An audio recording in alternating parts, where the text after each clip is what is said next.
Students, this is the ALEKS help video for the Unit 8 study guide. It does not cover every single problem in the packet. It only covers about half of them, but these are the ones that seem to be difficult for students. So we are going to get started here. It says find the area of the equal, actually, you, finger, paper, read, go, read.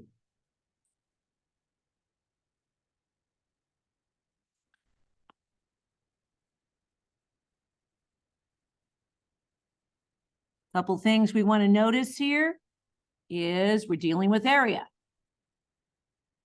And we're dealing with area of a triangle. It's equilateral. The radius of the triangle is 6. Right? Your answer in simplified radical form. That means no decimals. So first off, we're going to write out the version of the area of the triangle you're familiar with. Area equals base times height. Oops, I usually do height in red. Base times height over 2. That's area of a triangle. But here's a trick. Because it's equilateral, it also qualifies as a regular polygon. So this would be the triangle. This would be the regular polygon, which is going to be perimeter times apothem over 2. We're going to do both versions so you can see you can do it both ways. First, I'll work with base times height. So base times height, the base would be somewhere here, and height would be straight down.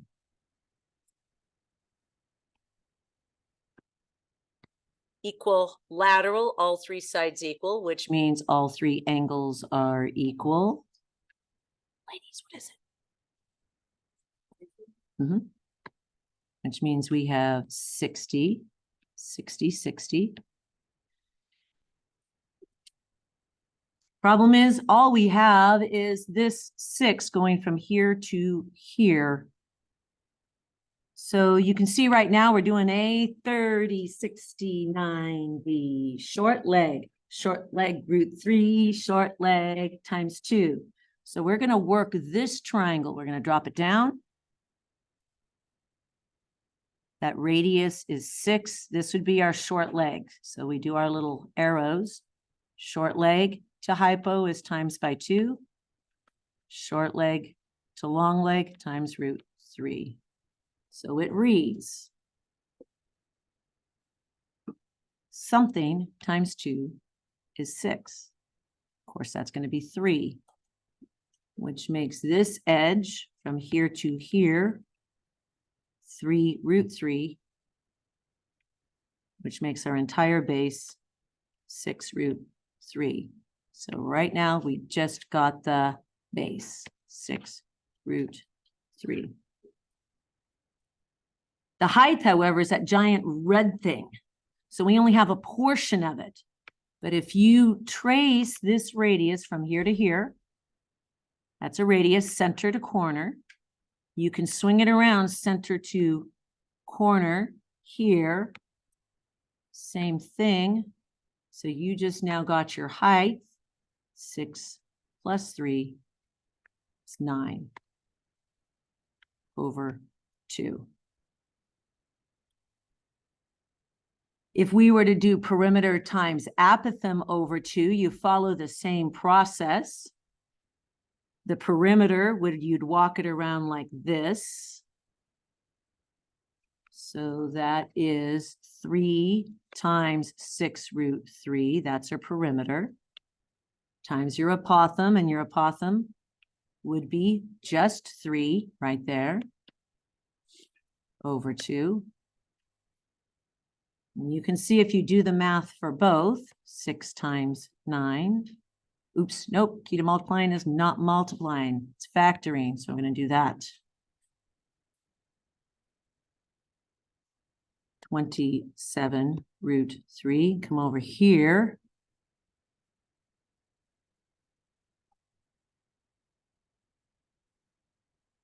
And I'm going to take the 2 into the 6. 3 times 3 times 3 is also 27 root 3. So our area units, whoops, no, we have units, meters squared. Area equals meters squared. Look, you get the same answer, both methods.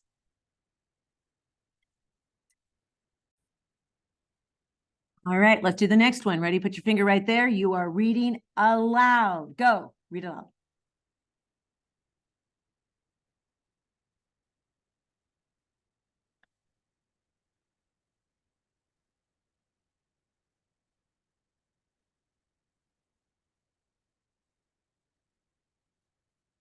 Go ahead and now filter. We have a pool. Pool is a rectangular prism. Length, width, depth.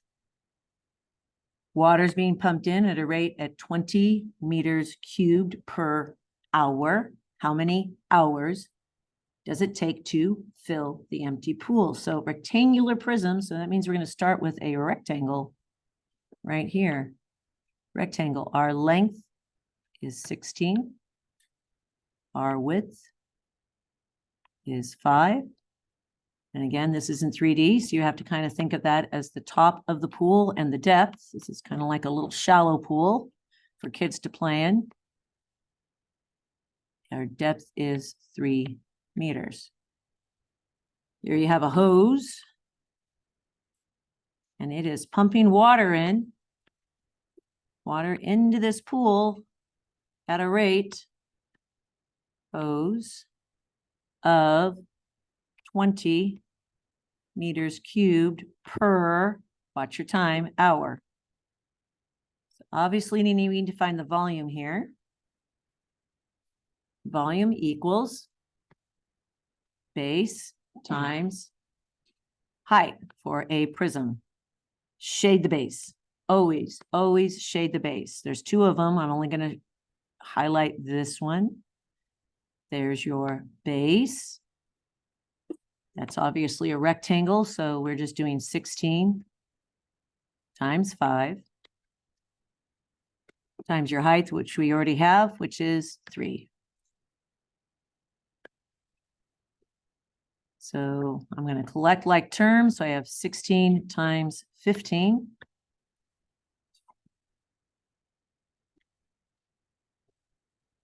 16, 15. I'm going to use lattice just because we're trying to avoid a calculator, if at all possible. And that's 0 and 6. That's 0 and 1. That's 3, 0, 30, and 0 and 5. That's a 0. That's 8 and 1. 180. So we have a total of 180 meters cubed, and our rate of water. So for every hour, we're pumping that out. So we divide by 20. Feel the zeros. 2 goes in there 9 times. It's going to take 9 hours to fill the pool. Double checking my own handwriting. That is a 6 there because of my own terrible handwriting. Didn't spot it. So lattice again. That's a 0. That's 6 plus 3, 9. That's 14. We have to carry a 1 and 240. Just noticed. So, word to the wise. Be careful with your handwriting. Got it. And so now we have 240 meters cubed divided by 20 again. Same process. Goodbye zeros. 12. And it's going to take 12 hours to fill the pool.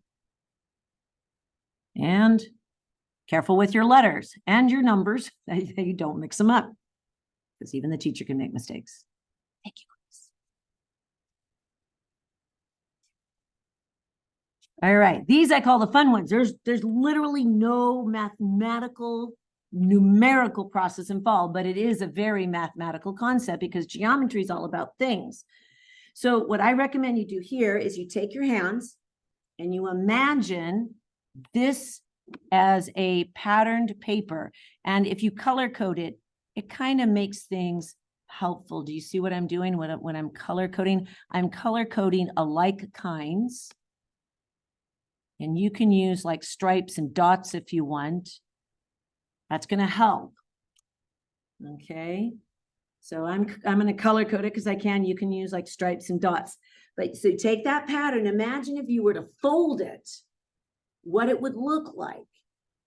And it has 4 rectangles. So you fold up, and then you have the end pieces, the squares, and you ask yourself, when you fold this shape, what is it going to be? So I like to absolutely eliminate right off the bat. You see B and D are the square bases.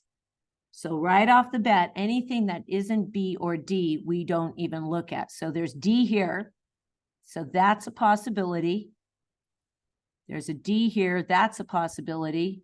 And there's a D here. That's a possibility. So we just eliminated right here. It says E is a square and E is not. It's a rectangle. So goodbye.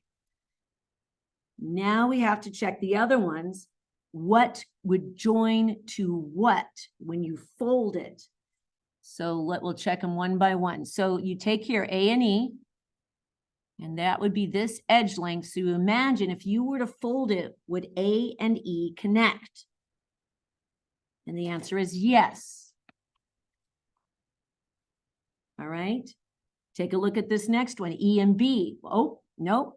That ain't going to work. And the reason is B is being portrayed as a rectangle when B is a square. So that's out. And then this last one, again, if you fold it, would E and C connect? And it does right there. So that is also a yes. So we have the first one and the last one. Is that an option? A and, this is A, wait a minute.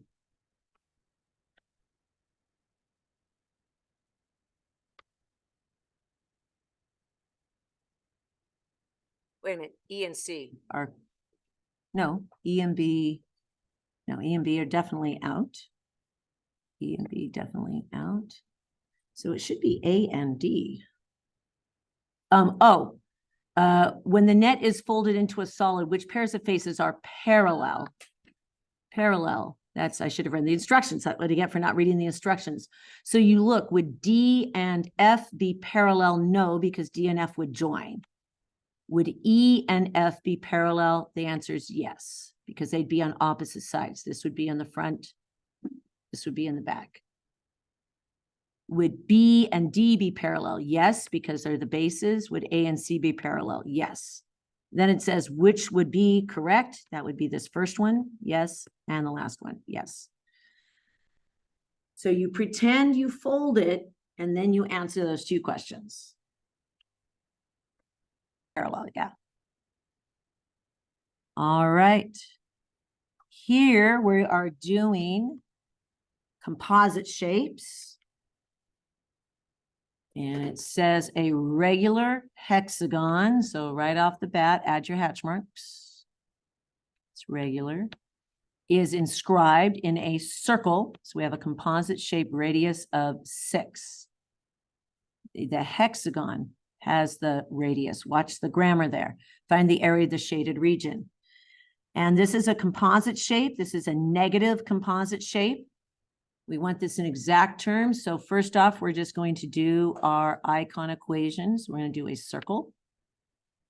And we're going to be subtracting a hexagon. Circle minus hexagon. Circle, hexagon.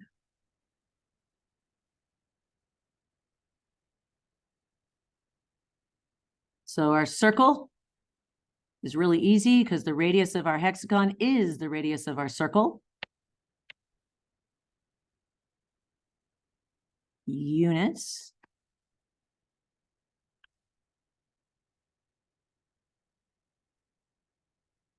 And if you look at our hexagon, we are missing some things.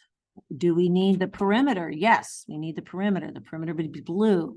We need the apothem, which goes from center to midpoint. We don't have either right now, as you can see. So we need perimeter and we need apothem. Taking a look here. Once again, you probably noticed. So we are going to make our pizza slices. And our pizza slices, when we go like this, we have 6 pizza slices. 1, 2, 3, 4, 5, 6. It's 360 divided by 6. Of course, we get 60. So that means this big angle right here is 60, which means that is 30. The apothem makes a right angle. Whoops.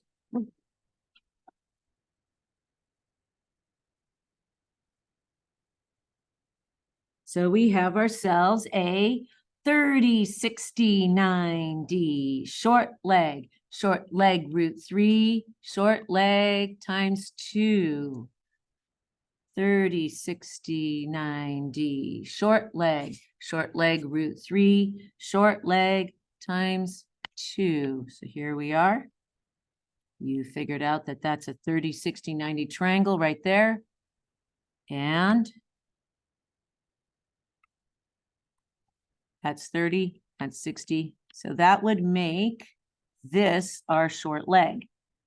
6 is your radius. Short leg to long leg times by 2.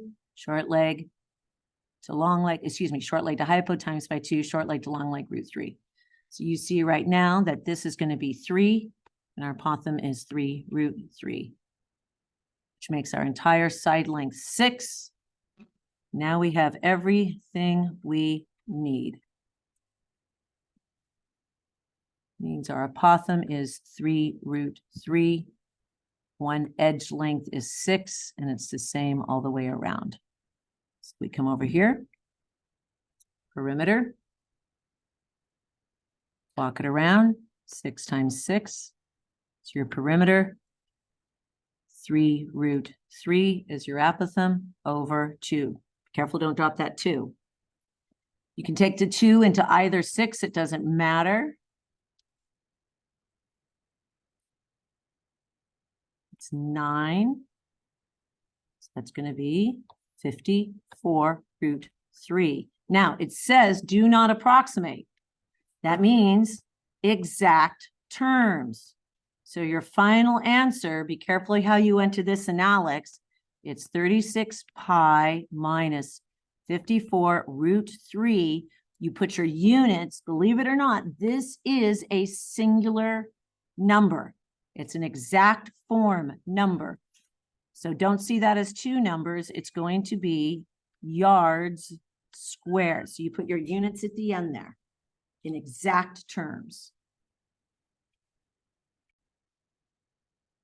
Now this is all, just like we had a composite area, this is a composite solid. There's a couple ways to do this. I'm going to show you my method and then I'll show you the ALEKS method. This Miss Way's method I'm going to use on the left. Miss Way's method. And then the ALEKS will teach you this way. So I'm going to show you both versions. Remember, bases. This is obviously a prism. All right, so the volume is simply base times height. My definition of bases, they are congruent, they are parallel, and nothing but rectangles connect them.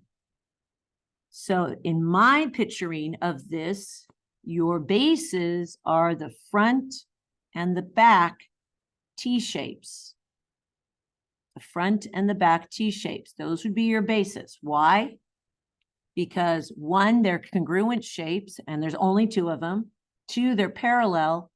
And 3, there's nothing but rectangles that connects them. Rectangle, rectangle, all the way around. So the blue would be the bases. And then your height is distance between the bases, which would be this one edge length. So this is Miss Way's version. Volume equals, we're going to do the blue base times the height. The blue base is that T shape. So we're going to split it up here and kind of do a composite. This is 6. Make sure you just trace everything so your eyeballs catch everything. 6 and 8, that's 48. This is 8 and 3, 24. So you add 24, 48. So our base is 72. Our height is distance between the bases. So that's that edge length right there, times 7.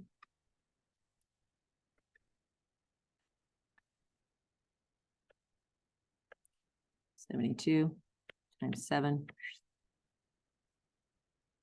Make sure I draw this. That's going to be 14, 49. So we've got 4, 10, carry the 1, 504. So that's how Miss Way visualizes it.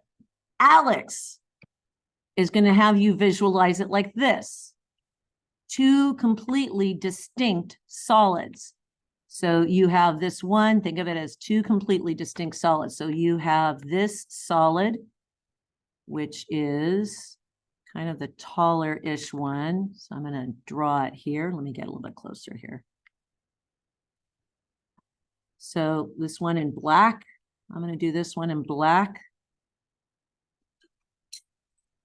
504 centimeters cubed. So imagine that, the black one, we're going to find the volume of that, and then the green one, kind of the starburst looking one. All right, so Alex is going to teach you to split those up. That's totally fine. Again, it's base times height. So in this case, our base would be down here. Base, 7 times 6. All right. It's 42 times 8. So this one's going to be 42 base times 8. Our base here, let me shade it. I'm going to shade the top. It's a little bit easier to see. That is going to be, our edge length is 7 here and 8. 7 and 8, that's going to be 56 times our height, which is 3. You find the both of those and you add them up. And you should be getting the exact same thing.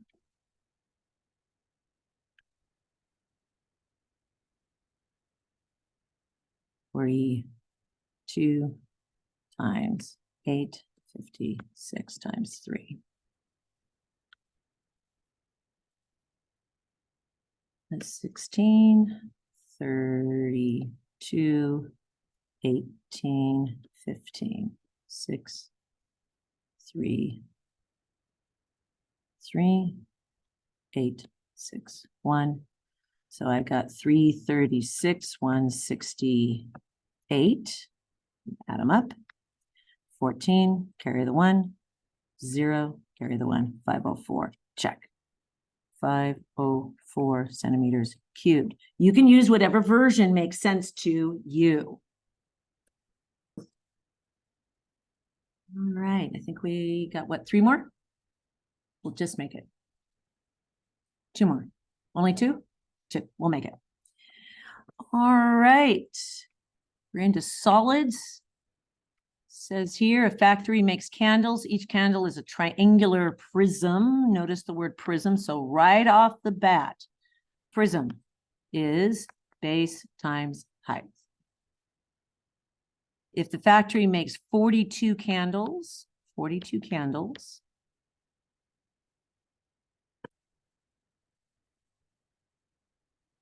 how much wax does it need in cubic centimeters? Check for units discretion, centimeters.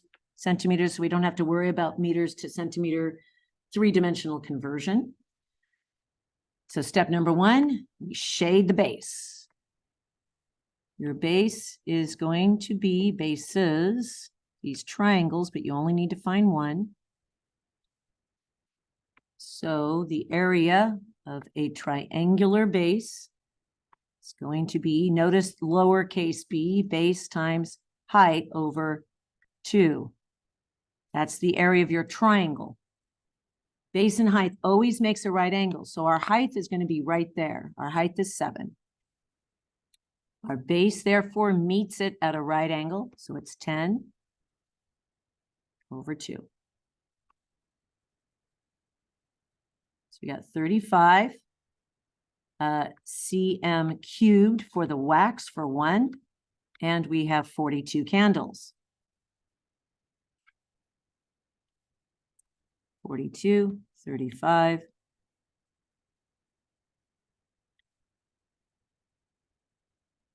Uh, 0, 6, 12, 10, and 20. So I've got 6, 7, 4, 1, 4, 7, 0.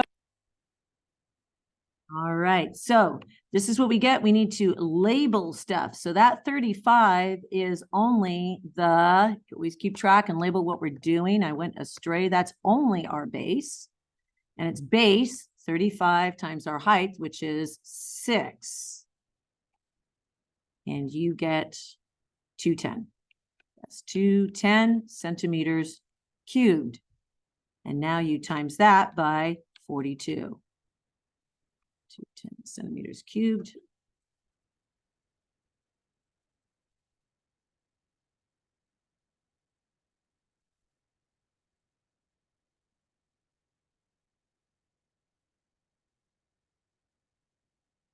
So I'd like to claim that I'm making every mistake that students usually make by not labeling their stuff, but that was just me and only 1 cup of tea. But here we are. That's going to be 0, 0, 4, 0, 8, 0, 0, 0, 2, 0, 4. I've got 0, 2, and that is 6 and 8.